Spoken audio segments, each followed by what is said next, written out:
Hi, it's Steve. Today we'd like to show you how to change the door hinge for your range. It's a really easy repair. Let me show you how we do it. Now to do this repair, we will need access to the back of the range and we'll also need to disconnect the power. So if you pull it far enough forward that you can unplug it. If you're unable to unplug it, locate the electrical panel, turn off the appropriate breaker, or remove the appropriate fuses. Once we've done that, we can start our repair. Now one of the next steps will be to remove the door. So we'll simply open it to the first stop, grasp both sides, and lift it off.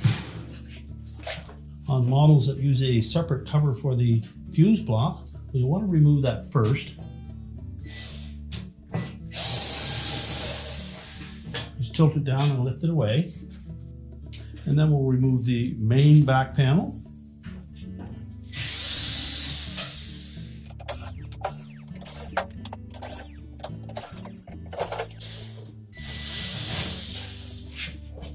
You just support that panel as you remove the last screw.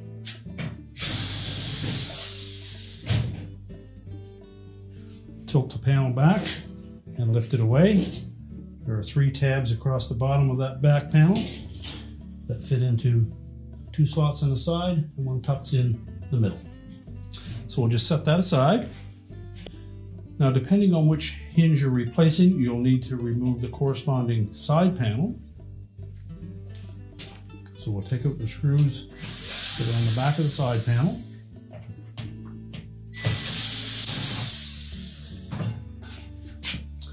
And as well, up close to the top on that particular side, you'll find a screw just hidden in by the sub panel. You'll need to remove that as well for whichever side you were working on. And then we'll go back to the front of the range. Now next, we'll need to raise the main top. If yours is a coil type surface, you simply need to lift up the whole top and there'll be prop rods that hold it in place. If you have a saran type of top, you'll need to remove screws that secure it across the front, lift it away and unplug it.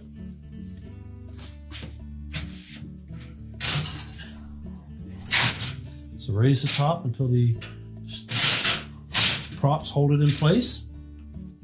And then there will be 2 more screws hidden underneath here that we need to remove. One is tucked in by the end cap.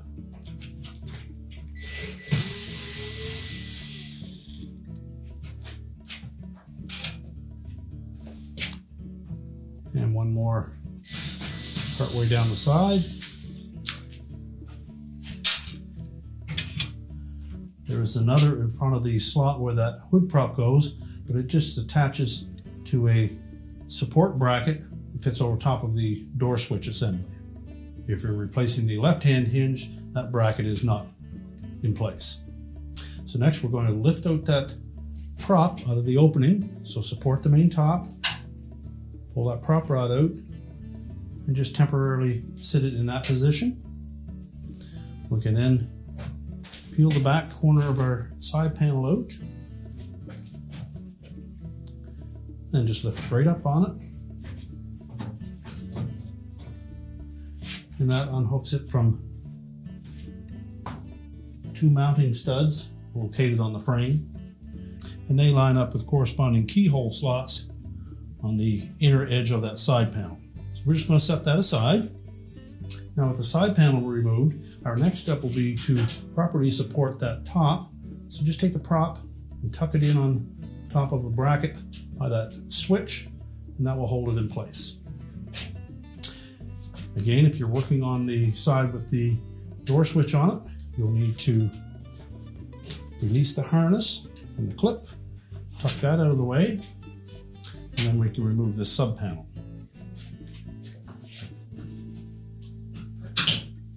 Simply flex it, pull it away from behind the switch, pull the back side out, and then just set that aside. That exposes the hinge. Now next we need to remove the 2 mounting screws from the front.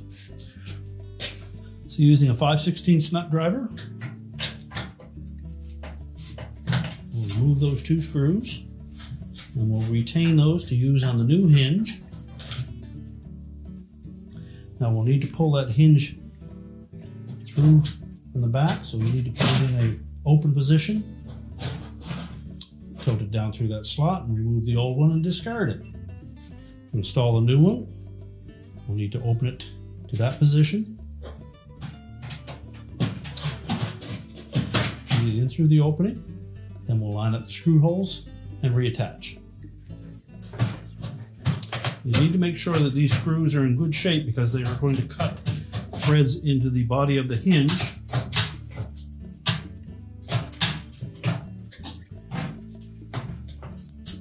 So if you find it difficult using a nut driver, you could use a small ratchet with a socket to tighten that securely. Be careful not to over tighten it and damage the porcelain finish on the front of your oven body. And then just snug them up with your nut driver to avoid over tightening. Sure the insulation doesn't interfere with the action of that hinge. And then we'll put the side panel back in place. Begin by tucking the bottom edge in, fit it in behind that switch.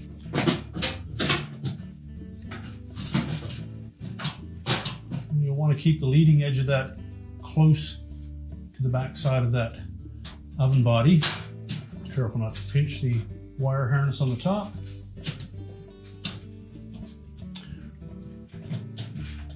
Make sure it doesn't interfere with the hinge.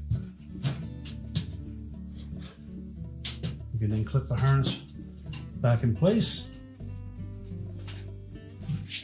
And then we suggest that you install the screw through the back into that sub panel first.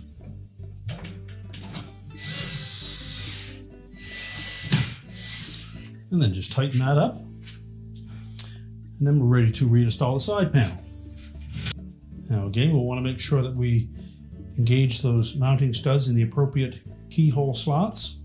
Before we do that, we'll need to lift out that support rod and tuck it out of the way.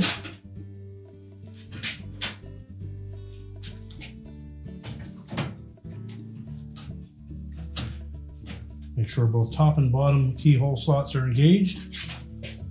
And we'll pivot that panel into position. On the back edge, we need to make sure that we tuck that top edge of the side panel in underneath the support bracket for the console.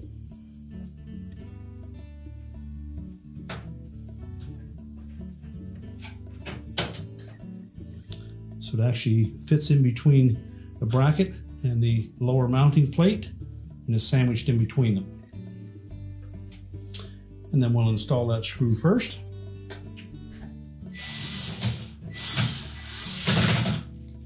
And the one part way down.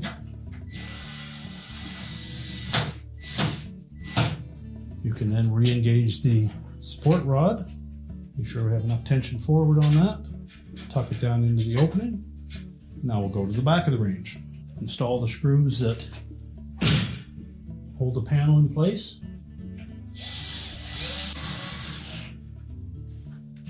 And now we're ready to put the back panel on. We'll begin by making sure those two outside edged tabs fit into the corresponding slots. Tilt the panel up into place. Make sure the screw holes line up.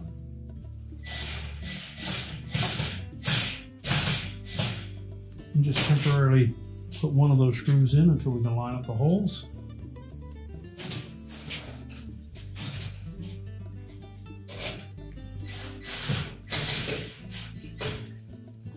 And then we'll go down each side and install the rest of the screws.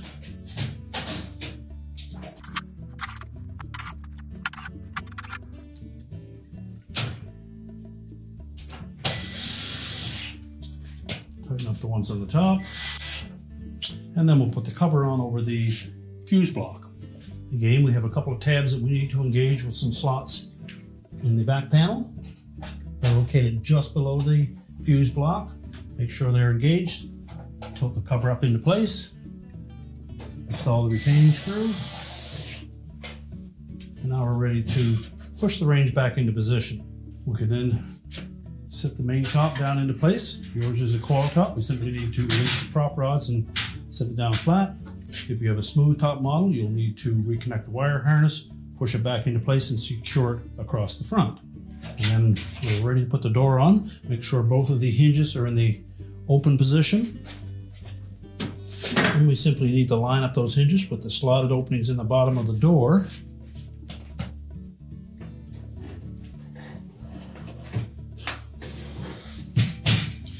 Slide into the bottom out. Make sure it's even across the top. We're now ready to reconnect the power, and your repair is complete.